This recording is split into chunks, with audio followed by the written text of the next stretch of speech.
Complete. तो कितना हो गया? 16 4 20 हो गया। और जो फातिहा के वक्त पढ़ते हैं, सुभान रब्बक रब्बिल इज्जति अम्मा यसिफून एक दिन, वो सलामुन अलल मुरसलीन दूसरे, वल्हम्दुलिल्लाहि रब्बिल आलमीन। मैंने तो एक महीना कहा था, 23 दिन में 4 सूरह 5 सूरह याद हो गया। नमाज के लायक हो गए ना? बोलो, कोशिश करोगे तब ना जी। नमाज के लायक हो गए, नमाजी हो गए। अब दूसरी तरफ आओ कि अब मेरी तलफ्फुज कैसे सही है ना? मुझे पढ़ना सही कैसे आ जाए? मैं तो पढ़ लिया, याद कर लिया, मगर तलफ्फुज की अदायगी कैसे हो? फजर के वक्त, मगरिब के वक्त, इशा के वक्त, इमाम साहब की इक्तदा में जब नमाज पढ़ते हो तो ध्यान से सुनो कि हमारे इमाम साहब सूरह को किस तरह से पढ़ रहे हैं ना? तो फिर इंशाअल्लाह ताला आपकी तलफ्फुज इमाम साहब की इक्तदा में खुद ब खुद ठीक होते चले जाए। जी सुभान अल्लाह, है ना? अच्छा, दूसरी तरफ आओ, ये तो आपकी मजबूरी रही कि नमाज पढ़ना चाहते हैं, नमाज से मोहब्बत है, मगर हमें सूरत याद नहीं है, इसलिए नमाज अदा नहीं हो रही है। तो मैंने तरीका बता दिया, 23 दिन से लेकर 1 महीने के अंदर आप नमाजी हो जाओगे अगर कोशिश करोगे तो। दूसरे पहलू में आए, आप अपने बेटे को माध्यमिक, उच्च माध्यमिक, है ना, बीए, एमए सब कुछ कराते हैं, बेटी को भी बीए एमए कराते हैं, मगर जब उनसे पूछा जाता है कि बेटी कुरान पढ़ी हो, कहती है कि अभी तो कुरान नहीं पढ़ी। बेटा से पूछो कुरान पढ़े हो, कहा कि कुरान तो नहीं पढ़ा हूं। तो जो इल्म तुम्हें फायदा पहुंचाने वाली, कब्र के आजाब से बचाने वाली है जी, उस इल्म को फरामोश कर रहे हो, और जो दुनिया की तालीम जी, जो दुनिया ही में खत्म हो जाएगी उस पर आप फोकस दे रहे हो। जी, वाह वाह। मैं ये नहीं कहता हूं कि बच्चे को स्कूल में मत पढ़ाओ, बच्चे को पढ़ाओ, स्कूल में पढ़ाओ, कॉलेज में पढ़ाओ, बच्चा कंपटीशन का एग्जाम दे, सरकारी नौकरी मिले, सब ठीक है, मगर क्या बच्चे को 1 घंटा का टाइम नहीं दे सकते हो? जी, इमाम साहब के पास जाकर कहो कि हजरत मस्जिद में इशा के बाद 1 घंटा मेरे बच्चे को कुरान की तालीम दे। सुभान अल्लाह, सुभान अल्लाह, सुभान अल्लाह। है ना? उसका बैच बना दो, 8 बच्चे 10 बच्चे, बच्ची हैं तो मस्जिद में नहीं जाएंगी तो कोई घर हो, है जहाँ 8-10 लड़कियां हो, बच्ची हमारी कौम की हो, और उसको इमाम साहब पढ़ा दें, है ना?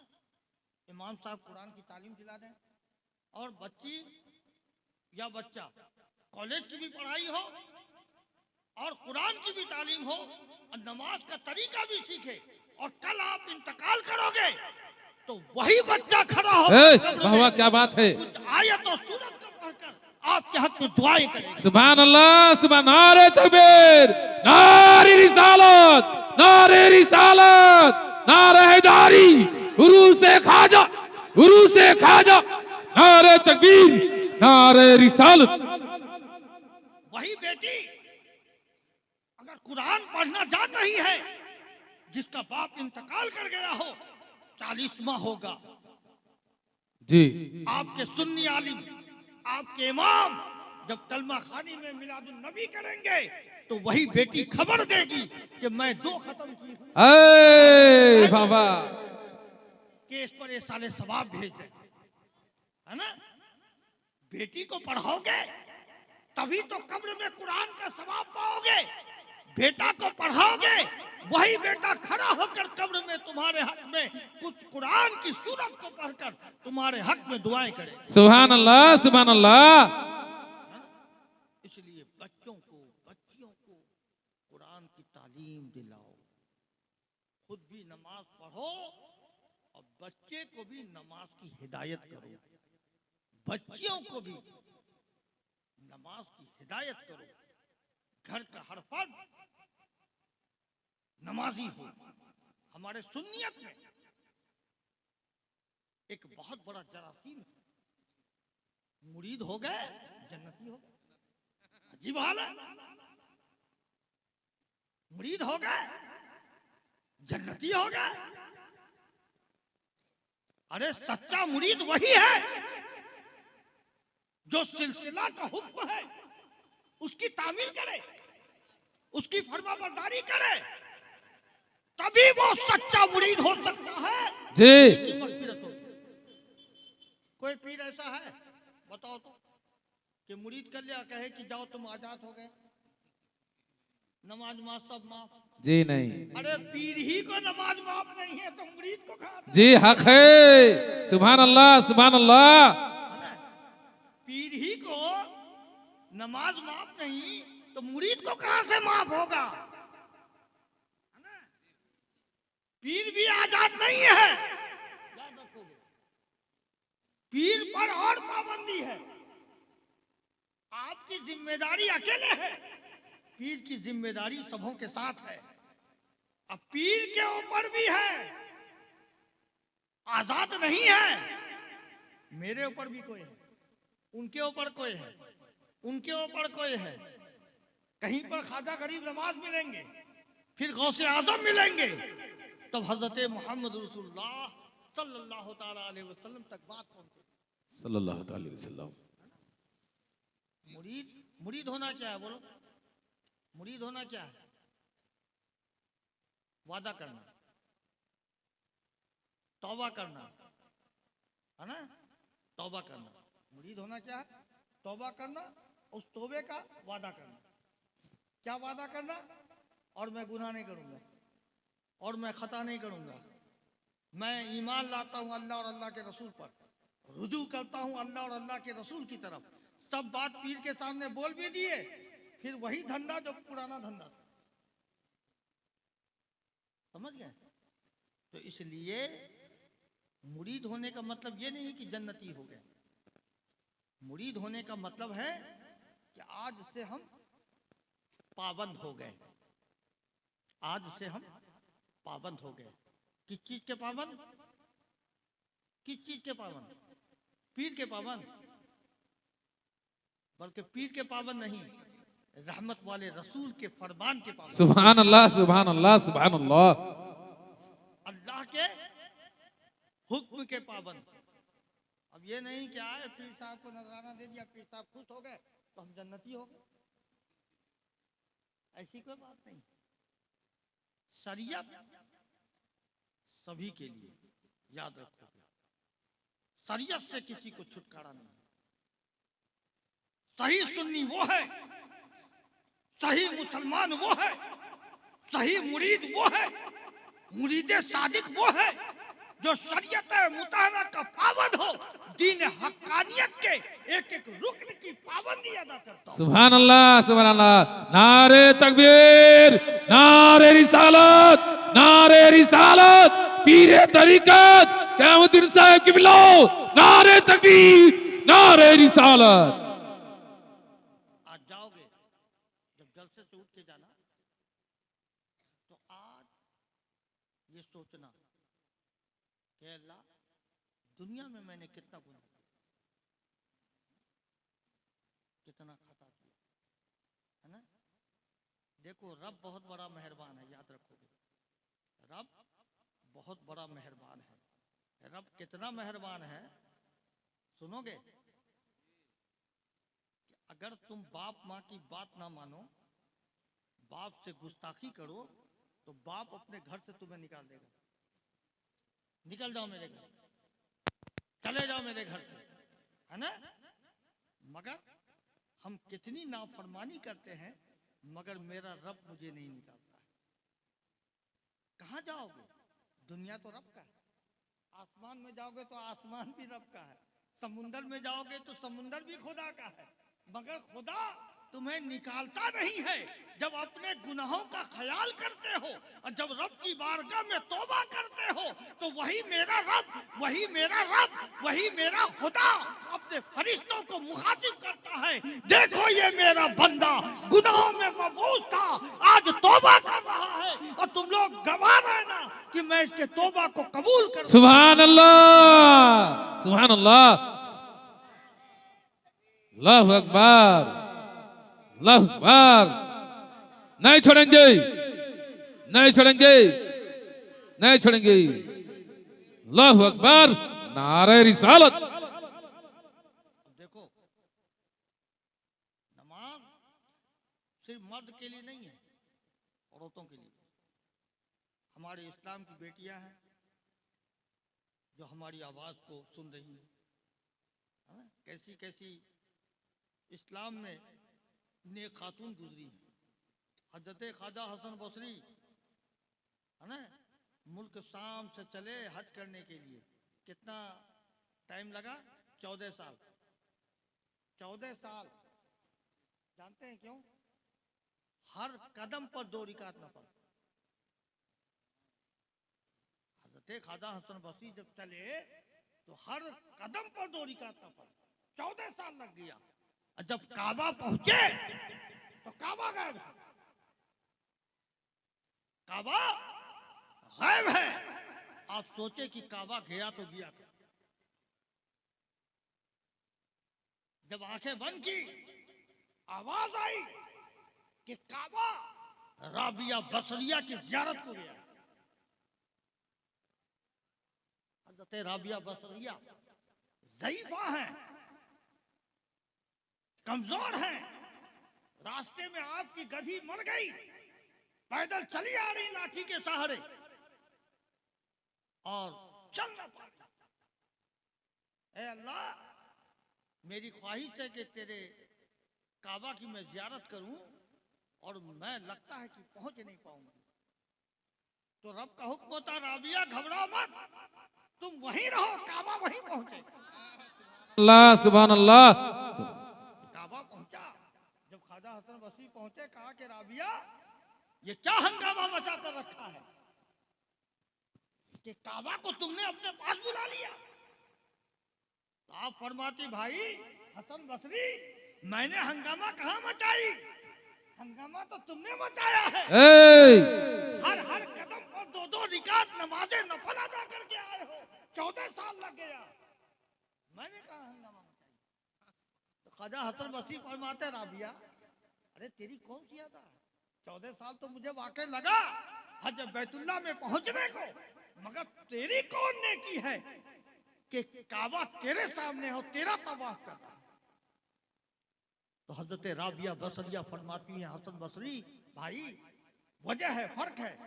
तुमने काबा की नियत की थी और मैंने रब्बे काबा की नियत। नारे तकबीर, नारे रिसालत, उरूसे खाजा, पठानपाड़ा जुबो कमेटी, नारे तकबीर, पीरे तरीकत, पीरे तरीकत, नारे तकबीर, नारे रिसालत।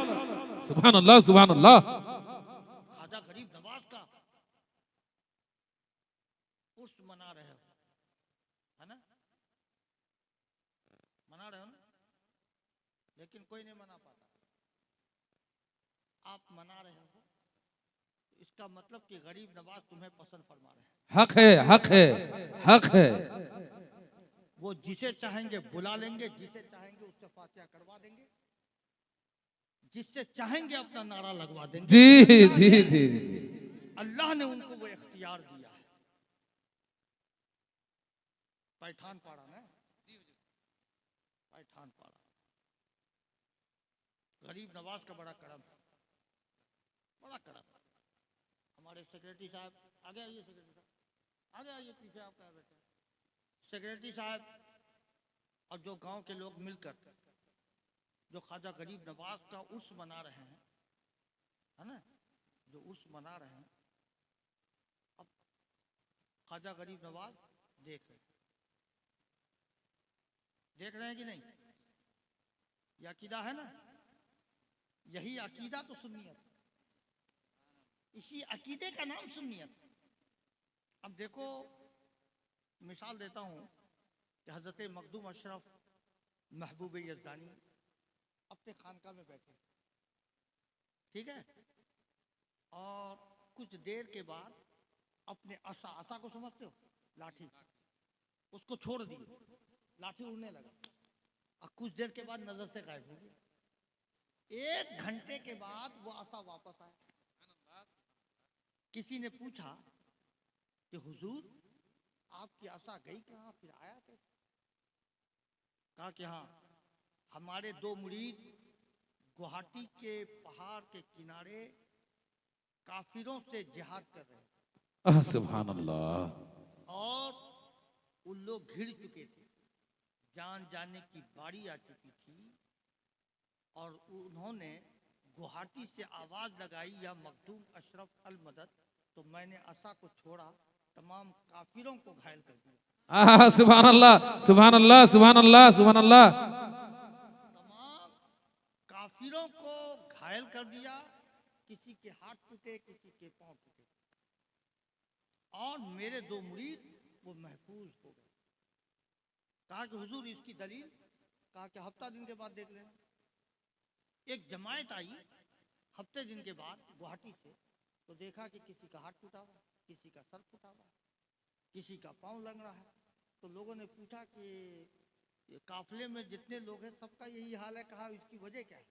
कहा कि देखो हम लोग हिंदू हैं, गैर कौम, और हम लोग 2 मुसलमान से लड़ रहे हैं और उन लोगों की जान चली जाती, लेकिन गैब से एक लाठी आया जो हम लोगों का यह हाल किया। जी जी सुभान अल्लाह।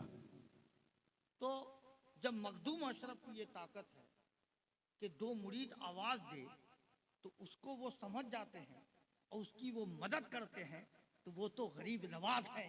जब गरीब नवाज को हम याद कर रहे हैं, उनका उर्स मना रहे हैं, उनका फातिहा कर रहे हैं, तो इंशाअल्लाह गरीब नवाज की नजर हमें देख रही है, कौन किस मोहब्बत से बैठा है, कौन हमें किस तरह से याद कर रहा है। सुभान अल्लाह सुभान अल्लाह। अल्लाह तबारक ताला आप लोगों के इस फातिहा खानी उर्स ख्वाजा गरीब नवाज के जश्न को मनाना कबूल फरमाए आमीन। और आने वाले वक्त और अच्छे से मनाएं, है ना। मैं आते ही कहा कि मुझे तो 12 बजे के बाद आना था, लेकिन मैंने अपनी मजबूरी सेक्रेटरी साहब को बताया कि सेक्रेटरी साहब मेरी तबीयत ठीक नहीं, मैं हार्ट का भी पेशेंट हूँ और 2-3 दिन पहले बुखार भी बहुत ज़्यादा आया था, तो इसलिए मुझे थोड़ा पहले टाइम दे दें तो बेहतर रहेगा। तो खैर मैं शुक्रगुजार हूँ सेक्रेटरी साहब का, अल्लाह इनको जज़ाए खैर से नवाजे कि मुझे पहले मौका दे दिया और बुजुर्गों के मुतालिक बयान करने का मुझे मौका मिला, आप तक पैगाम पहुंचाने का अच्छा हमें मौका मिला, है ना। तो हजरत मखदूम अखी सिराजुल हक वद्दीन आईने की, वो सिलसिला किनका है? बोलो किनका सिलसिला? ख्वाजा गरीब नवाज, है ना। ख्वाजा गरीब नवाज, ख्वाजा कुतुबुद्दीन बख्तियार काकी, हजरत बाबा फरीदुद्दीन, हजरत सुल्तान मशाइख निज़ामुद्दीन औलिया महबूब इलाही, हजरत मखदूम अखी सिराजुल हक वद्दीन आईने ही। फिर उन्होंने किसको जानसी बनाया है मालूम? हुजूर मखदूमुल आलम अल्लाहुल हक पंडवी। पंडवा शरीफ जाते हो ना, है ना। पंडवा शरीफ वो किनके जानसी हैं? हुजूर मखदूम अखी सिराजुद्दीन आईने हिंद के, है ना, पंडवा शरीफ। और सामने जो है 4, 5, 6 फरवरी हजरत मखदूम पंडवी का उर्स है, 4, 5, 6, उसमें जरूर तशरीफ लाइए, है ना। इन बुजुर्गों की बारगाह में हाजिर देना समझो गरीब नवाज की बारगाह में हाजिर देना। जी सुभान अल्लाह सुभान अल्लाह सुभान अल्लाह सुभान अल्लाह। इसलिए कि ये सिलसिला वहीं का है ना, सिलसिला वहीं का है। फिर हम सुन्नियों का ये अकीदा है कि जब किसी बुजुर्ग का उर्स होता है ना, जब किसी बुजुर्ग का उर्स होता है तो हर बुजुर्ग को हम मौजूद होते हैं। बेशक हक है हक है। हर बुजुर्ग को हम मौजूद होते हैं। अब मखदूम अखी सिराजुद्दीन का उर्स होगा तो महबूब इलाही भी होंगे, बाबा गंज शकर भी होंगे, साबिर पाक भी होंगे, हजरत कुतुबुद्दीन बख्तियार काकी भी होंगे, ख्वाजा गरीब नवाज भी होंगे। सुभान अल्लाह सुभान अल्लाह। इसलिए उर्स में परेशानी जरूर होती है, लेकिन परेशानी को झेल कर भी जाया करो, इसलिए कि जो बुजुर्ग वहां आराम फरमा है उनके पीर के पीर भी वहां हाजिर होते हैं। सुभान अल्लाह, सुभान अल्लाह। और दावत हो शादी में, जाओगे शादी के बाद, हाँ? शादी में जाओगे तो ज्यादा खुशी होगी ना, हाँ? शादी में जाओगे तो ज्यादा खुशी होगी, तो बहुत सारे लोगों से मुलाकात भी होगी, सारे रिश्तेदारों से मुलाकात होगी, कितने उलमा से मुलाकात होगी। शादी में जाओगे तो भी, और शादी के बाद जाओगे तो सिर्फ घर वाला रहेगा, तुम रहोगे, है ना? इसलिए उर्स क्या है? जश्न तकरीब है, जी शादी हुजूर, जी हुजूर। है ना? उसमें जाओगे तो बहुत सारे बुजुर्गों से मुलाकात होगी, हाँ? बहुत सारे बुजुर्गों का फैज मिलेगा, है ना? हो सकता है कि चल रहे हो, नजदीकी से कोई बुजुर्ग चले जाए, उनकी हवा लग जाए तो तकदीर बदल जाए, है ना? तो आज मेरा ये पैगाम रहा कि नमाज की आदत लगाओ। जो नमाज पढ़ रहे हैं अच्छी बात है, जो नमाज पढ़ना चाहते हैं और नमाज पढ़ना नहीं आता है, तो मैंने जो तरीका बताया है उस तरीके पर आप अमल करें, तो इंशाअल्लाह 1 महीने के अंदर आप नमाजी हो जाओगे। जी अपने हुजूर। बच्चे को कुरान की तालीम दिलाओ, अपनी बच्चियों को कुरान की तालीम दिलाओ, है ना? घर को इस्लामी घर बनाओ, अपने जिंदगी को इस्लामी जिंदगी बनाओ, अपने इमाम का एहतराम करो, उलमाए कराम का एहतराम करो। जो बच्चे मदरसे में पढ़ते हैं उनकी खूब खूब ताउन करो। एक चीज और बता रहा हूँ कि मदरसे में आपने 100 रुपया दिया, देते हैं ना? कितने देते हैं? देते हैं? दिया तो वो किसके पीछे खर्च हुआ? तालिब इल्म के पीछे खर्च हुआ ना? वो तालिब इल्म क्या हुआ? आगे चल के क्या हुआ? आलिम बना। जब वो कुरान की तलावत करेगा उसका सवाब आपको भी मिलेगा, है ना?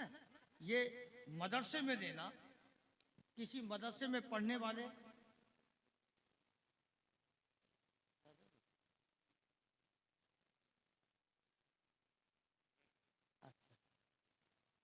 तो मदरसे में बच्चा पढ़ा, आलिम बना, फिर वो मदरसा में रहकर बच्चों को पढ़ाया, वो बच्चा आलिम हुआ ना? तो कयामत तक जी। आलिम बनता रहेगा और उसका सवाब आपको कयामत तक मिलता है। सुभान अल्लाह, सुभान अल्लाह। नारे तकबीर, नारे रिसालत, उरूसे खाजा, उरूसे खाजा, उरूसे खाजा, पठानपड़ा जुबो कमेटी। नारे तकबीर, पीरे तकबीर गयासुद्दीन साहब किबला, गयासुद्दीन साहब किबला। नारे तकबीर, नारे रिसालत। तो ये क्या है? इसको क्या कहते हैं? सवाबे जारिया। ये सवाबे जारिया है। और खिदमत का सबसे बेहतरीन जगह है वो है मदरसा, वो है मदरसा। अगर उसकी आप खिदमत करते हैं तो कयामत तक इसका सवाब आपको मिलता रहेगा। फैजान सुन्नत में एक जगह मैंने देखा कि एक शख्स रोजी रोटी के तलाश के लिए घर से बाहर जा रहा था। बेटी, उसकी बीवी जो हामला थी, हामला समझते हो? प्रेग्नेंट, समझे? यानी बच्चा होने वाला। तो वो शख्स कहा कि देखो, मैं तो बहुत गुनाहगार हूं, कभी नमाज नहीं पढ़ा, लेकिन मेरी नीयत है कि अगर मैं लौट के आ गया तो ठीक है, और अगर लौट के नहीं आ सका तो अगर बेटा होगा तो इसको मदरसा में पढ़ा। सुभान अल्लाह, सुभान अल्लाह। तो इत्तेफाक से वो शख्स गया, लेकिन घर वापस नहीं आ पाया, समझे? घर वापस नहीं आया, इंतकाल कर दिया। और बीवी उसकी इंतजार की। उस जमाने में तो ना कोई सवारी था, ना मोबाइल था, ना कोई खबरो खबरात थी। सबर कर ली। कुछ दिन के बाद उसको बेटा हुआ। बेटा जब 4 साल का हुआ तो उसकी माँ हाथ पकड़ती है और मौलवी साहब के पास लेके जाती है।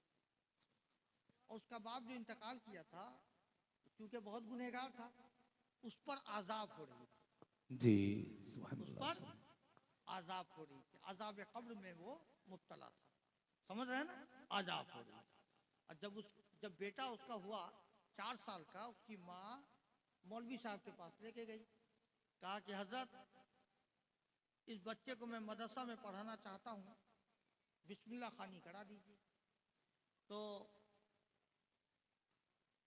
मौलवी साहब ने कहा कि पढ़ो बिस्मिल्लाहिर्रहमानिर्रहीम। शायर इस्लाम साहिब, नारे तकबीर, नारे रिसालत। शायर इस्लाम साहिब किबला, शायर इस्लाम, नारे तकबीर। कलकत्ते वाले, नारे तकबीर, नारे रिसालत। समझे? तो बिस्मिल्लाहिर्रहमानिर्रहीम पढ़ा शुरू। तो बच्चे ने बिस्मिल्लाहिर्रहमानिर्रहीम पढ़ा। तो उधर अल्लाह का हुक्म होता है फरिश्तों को कि उसके कब्र से आजाब को उठा। समझे? उसके कब्र से आजाब को उठा। तो फरिश्ते ने अल्लाह से फरमाया कि या अल्लाह, 4 साल से इस पर आजाब हो रही थी, आजाब कब्र में मुब्तला था, लेकिन आज तेरा रहम करम कि आज आजाब को उठा लिए जाने कहा जा रहा है। आखिर इसकी वजह क्या है? तो अल्लाह फरमाता है कि 4 साल तक इस पर आजाब हुई, मगर आज उसका बेटा मदरसा में पहुंचकर बिस्मिल्लाहिर्रहमानिर्रहीम पढ़ा है। सुभान अल्लाह, जो सुभान मेरे अल्लाह, रहमान और रहीम का इकरार कर रहा है, तो उसके वालिद को मैं आजाब कैसे? सुभान अल्लाह। नारे तकबीर, नारे रिसालत, उर्से खाजा, उर्से खाजा। नारे तकबीर, नारे रिसालत। सुभान अल्लाह, सुभान अल्लाह, सुभान अल्लाह। इसलिए बच्चों को कुरान की तालीम दिलाओ, इसका फायदा आपको भी मिलेगा। मैं ये नहीं कहता हूं कि कॉलेज में मत पढ़ो, स्कूल में मत पढ़ो, पढ़ाओ, लेकिन जो रात का वक्त हो, अपने इमाम साहब से वक्त लो, है ना, इमाम साहब से वक्त लो और बच्चों को पढ़ाओ, कुरान की तालीम दिलाओ, नमाज का तरीका सिखाओ, और इमाम साहब को उसका नजराना भी अलग से देना, फ्री मत पढ़ाना। दोगे तो खुश होकर वो पढ़ाएंगे, तो बच्चा आपका कुरान पढ़ने वाला हो जाएगा, बेटी आपकी कुरान पढ़ने वाली हो जाएगी। सुभान अल्लाह, जब सुभान कुरान की तालीम उसके सीने पे हो, तो वो बच्चा आपका एहतराम करेगा, अल्लाह। आमीन, वो सुभान बच्चा अल्लाह, आपका सुभान अदब करेगा। और जब आप इंतकाल करोगे, तो जुमेरात के दिन हो, वो बच्चा कब्रिस्तान में पहुंचकर आपके कब्र में जाकर उस सूरत पढ़कर आपके हक में दुआ करेगा। अल्लाह। सुभान अल्लाह, सुभान अल्लाह। एक बात जानते हो कि मैं थोड़ा मोटे लफ्ज में बोल रहा हूँ, समझाना मकसद है कि इन आलिम से पूछो कि जब बेटा बाप के कब्र पे जाके दुआ करता है ना, तो अल्लाह इस दुआ को बहुत कबूल करता है।